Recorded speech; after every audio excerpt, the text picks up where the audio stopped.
So we are going to start with our "Are you being cyberstalked at work?" section first, because this is an interesting subject where we are looking at just kind of what's going on in the world as far as cyberstalking. We've covered this before on the Weekly News Roundup and a few other articles looking at a lot of the types of tools that are being done. And it asks questions, does work mean we are sitting at a computer or pecking away at the keyboard, actually being quote unquote full productive? And if you're not doing that, like what if I work really well by outlining things and doing flowchart maps on a piece of paper? Am I still working? Yes. And the problem is that we have reached this peak technology era that is so data, quote unquote, data focused, even though most of the people that want this data to be used don't know how to read or interpret the data, but they're sold all these things. And I understand. I work with a company that the CEO just gets everything that crosses his inbox. It's like, no, that's a spam. I'm trying to tell him, nearly everything that hits your inbox that you didn't ask for is probably a scam. But that's the way it goes. And just trying to help navigate that is kind of part of my job in that. And so where we actually start in today is this guy here just finished college, and I know like the pains I go through on this show. I had to breach my firewall to go onto TikTok to grab this video for y'all. So I hope you appreciate the torture I put myself through to find this video. But this gentleman here, he released this video that went viral, and he basically started working on a new job at a work from home, work remote thing. And as he did that, he realized he had to install this very dystopian software. Let's hear briefly what he had to say. So I work from home, and my employer just started time tracking. So it takes screenshots every 10 minutes or so, tracks my mouse activity, keyboard activity, the URLs I visit, and what percentage of time I spend on doing whatever. Okay, so we'll stop there for now. And so effectively, the software is installed, and the software, what it does here is it says that, where's the exact quote here? Was it that one? I thought it was that article that had the exact stuff that the software was doing, and I thought I had highlighted it. But he installs the software, and he said this. Oh, there it is. Yeah, the software captures screenshots every 10 minutes, tracks keystrokes, monitors mouse movements, and records websites visited. And so he gets caught up in this going, yeah, this is a little bit dystopian, but, I guess if you want to have a job. So the fact of the matter is, are we ready for a system of pure tracking? This is a good fundamental question that we might have to ask. And so with this, there's been a relaunch in the debate. Of course, that video came out, I think, October 7th, somewhere around there. And this article here came out, and I'm not quite sure. This is Sites in Plus. I'm not totally sure I trust this. It might be AI slop, because every one of these links is just a link back to the article itself. It's really funny. But anyway, I did read the content, and there is some good things to think about, and I thought it would be worth talking about these.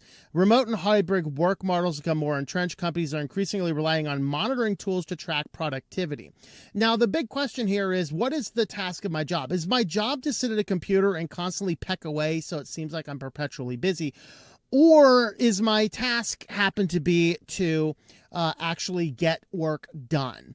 And if our task is to simply get work done, why do you need all of this tracking? It's like, oh, you're stealing work. Why? Because I happened to cross over one other website while I was maybe waiting on something to finish. I mean, look at the work I do in like web design. Let's just take this one here. I had to clear out a server the other day, and believe it or not, when you push the delete button, it takes a little bit of time for the server to process, and sometimes it could take, 5 minutes or so. Well, guess what? That 5 minutes is still taking my computer up. I'm still on the clock, but I might jump over and look at something else. Now, fortunately, I'm entirely a contractor, purely on my own terms, and I dictate what my work is and what my time is and things like that. So I don't have any creepy dystopian spy software installed on my computers, but I also have the integrity to not steal time and not be doing a bunch of other weird stuff, and while simultaneously billing the clients for what we should be doing. But there is always some form of downtime. There is always some form of time that you're doing things that's not directly on the computer, even at work from home. You might be using sticky notes. You might be taking notes on a piece of paper. You might be sitting back trying to think of how to solve a problem, which sometimes is best done by turning off the computer, or just like stepping away from the computer, throwing on some relaxing music, and just taking a brief breather. That can give you the solution to the problem you might be seeking. Are you doing work in that time? Well, if your task is to constantly be pecking away at the computer, then the answer is probably no. But if you happen to have the task of sitting down and accomplishing certain goals, then the goals that are you accomplishing things should be the benchmark of if you're working, not dystopian tracking software that basically becomes spyware on your system. And so he acknowledged the business rationale behind such tools. He questioned whether time tracking truly reflects productivity, echoing a growing sentiment among remote workers who feel that constant surveillance undermines autonomy and trust. That's one of the reasons I generally am not I'm not a fan of this type of stuff. It's like, you can't trust me. You hired me to do a task, and you can't trust that I'm actually working on your task.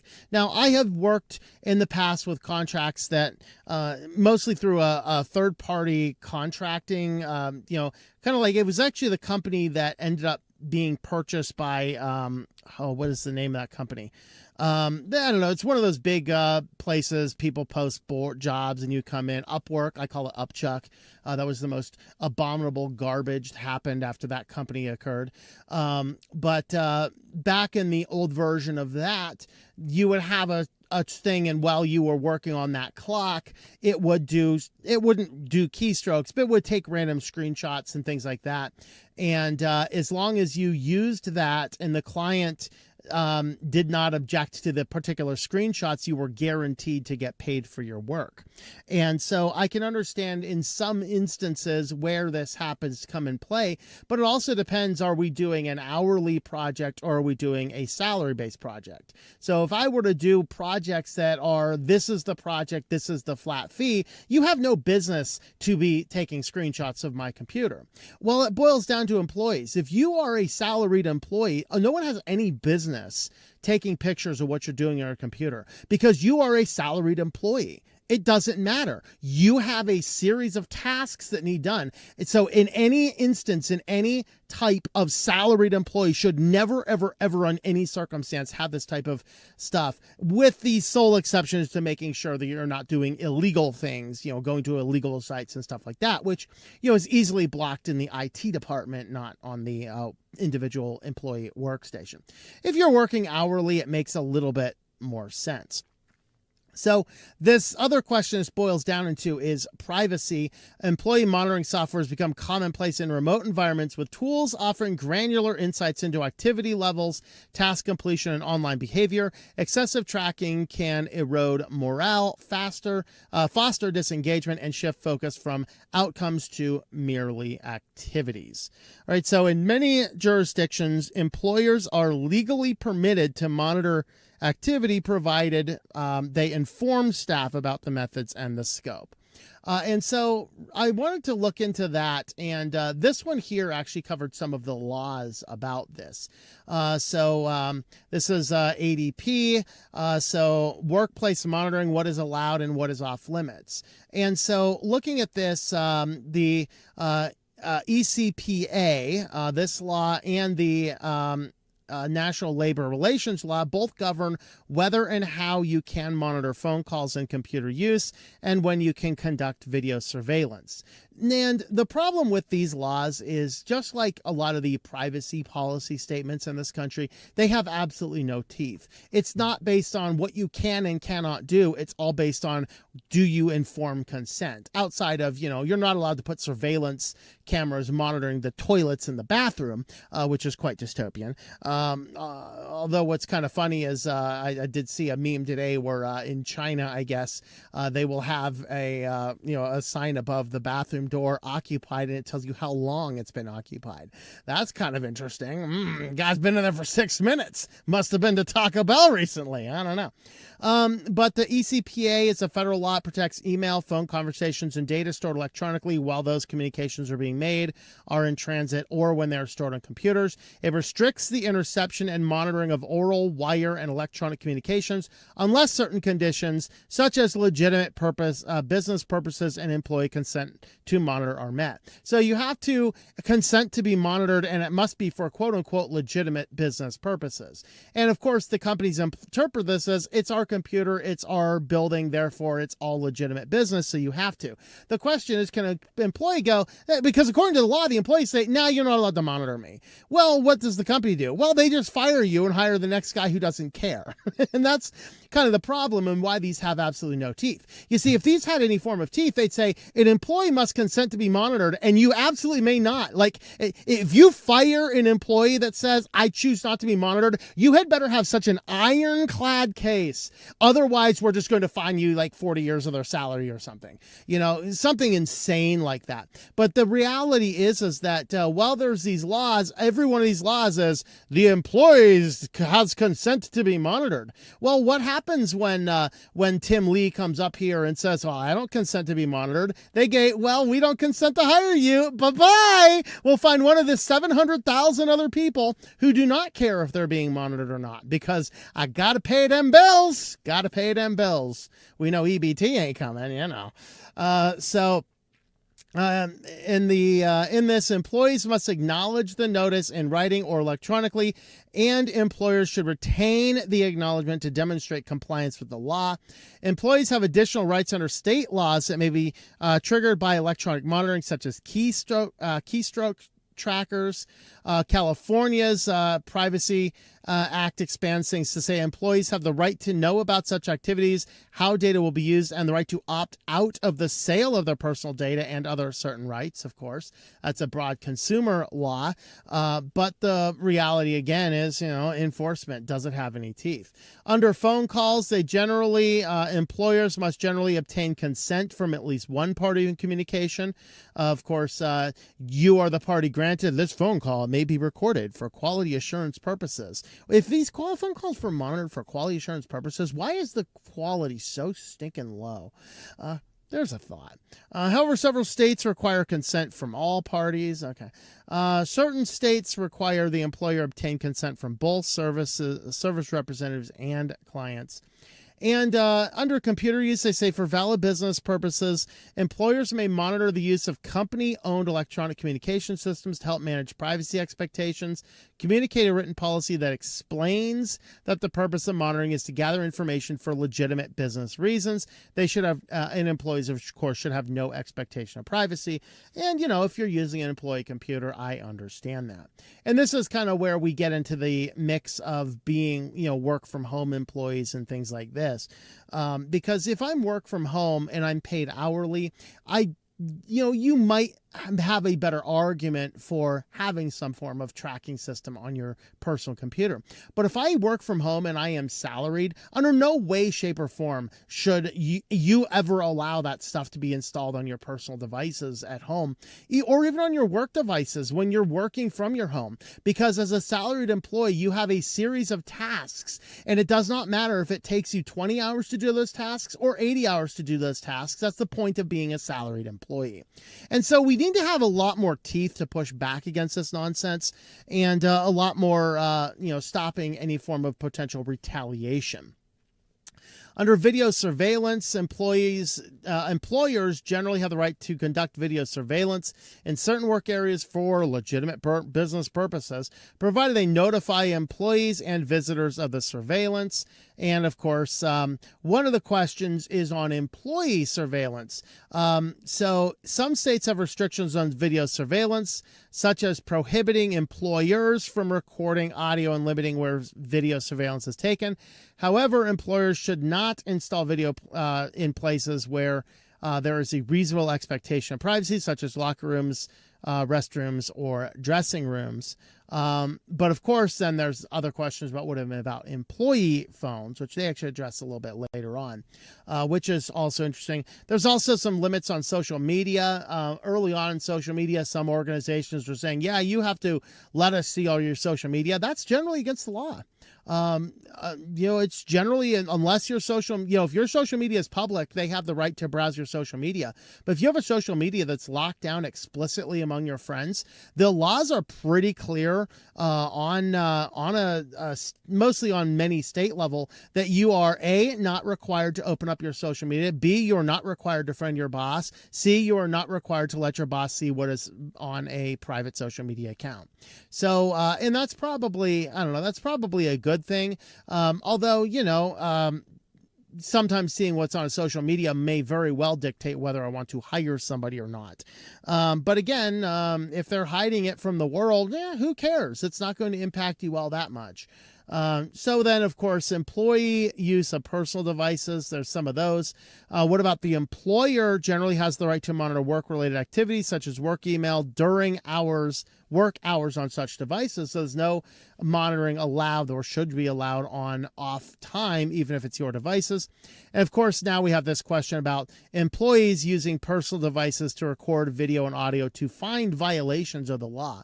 That is interesting. So there are indeed some laws. Now, why did I want to talk about this? Well, of course, it all boils down to Microsoft, because Microsoft Teams is about to become a lapdog for your boss, automatically snitching on your live location when connected to the office Wi-Fi. So effectively, Teams will now read your Wi-Fi connection and deem where you are at.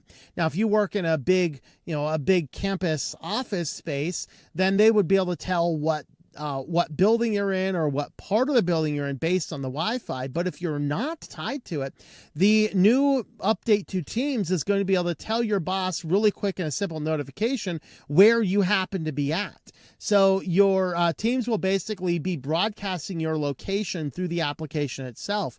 So, if you better be working from home, not working from a coffee shop in Tahiti or something, it happens Microsoft is currently working on a new Teams feature that will use Wi-Fi network connections to pinpoint a user's exact location. For context, Teams will automatically update a user's work location when they connect their devices to an office Wi-Fi or even a personal one.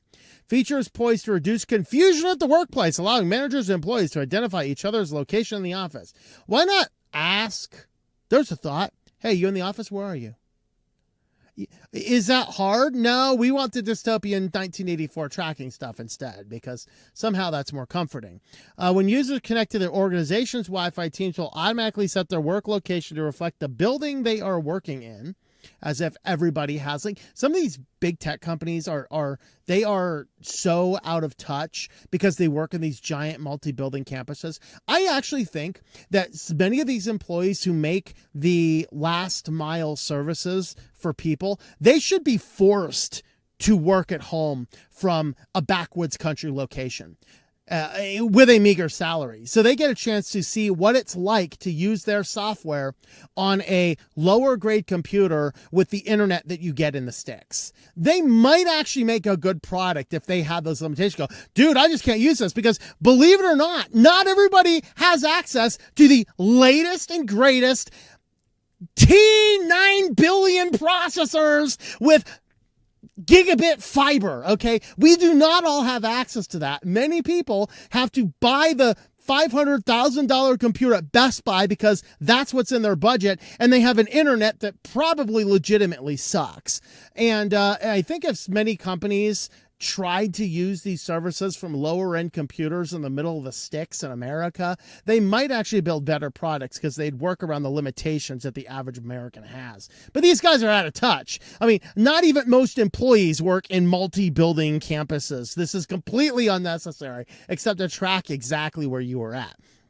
You can easily pinpoint the location via Teams as long as they're connected to the offices. On the other hand, it can also be used to identify who's not working from the office. Ooh, you gotta snitch. You gotta snitch. And that really is the purpose of this, is that it's all to track you. This is all just part of the surveillance state. How long before Teams itself is going to start doing key log stroking and all this other type of stuff, because that's kind of the type of stuff that it wants to do. And so that kind of is a problematic point. All right. There's what we had to say about that one. Let me know your thoughts about that one down below.